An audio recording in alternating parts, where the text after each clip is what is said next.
নমস্কার বন্ধুরা, সাল 1983 গুজরাটের ধাবরি গ্রামের কাছে একদল আর্কিওলজিস্ট সমুদ্রের 130 ফুট গভীরে অনুসন্ধান চালাচ্ছিল। হঠাৎ করে তারা এমন কিছু দেখতে পায় যা তাদের অবাক করে তোলে। অবিলম্বে বাইরে বেরিয়ে এসে তারা তাদের বসকে ফোন করে ঘটনাটি জানায়। কিন্তু ফোনের ওপারে বসও অবাক হয়ে শোনে। কি এমন বলেছিল তাদের বসকে, কি এমন দেখেছিল তারা সমুদ্রের গভীরে? এই রহস্যগুলো জানতে ভিডিওটি আপনারা শেষ অবধি দেখবেন।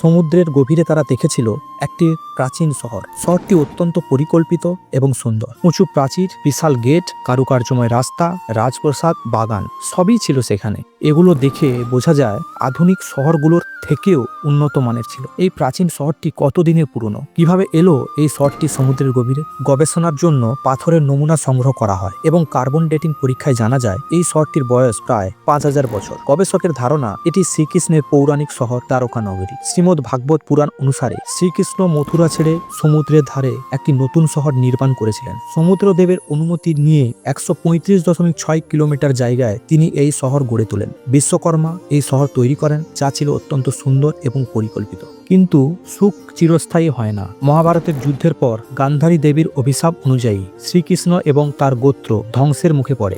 এক অভিশপ্ত লোহার মুসল গোত্রের মধ্যে বিভেদ সৃষ্টি করে।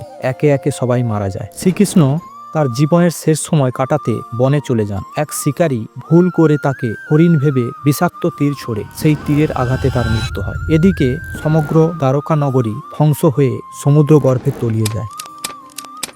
আধুনিক গবেষণায় দেখা যায় সমুদ্রতলে পাওয়া সেই প্রাচীন নগরীর বিস্তার 153.6 কিলোমিটার, যা পুরাণে বর্ণিত দ্বারকার সঠিক বিবরণ। কার্বন ডেটিং এবং প্রত্নতান্ত্রিক গবেষণায় প্রমাণিত হয়েছে এই নগরী শ্রীকৃষ্ণের দ্বারকাই। আজও সমুদ্রের গভীরে আরও অনেক রহস্য লুকিয়ে আছে। শ্রীকৃষ্ণের দ্বারকা তাদের মধ্যে অন্যতম। আমাদের এই ভিডিও যদি আপনাদের মুগ্ধ করে থাকে তাহলে লাইক, শেয়ার এবং সাবস্ক্রাইব করতে ভুলবেন না। ধন্যবাদ।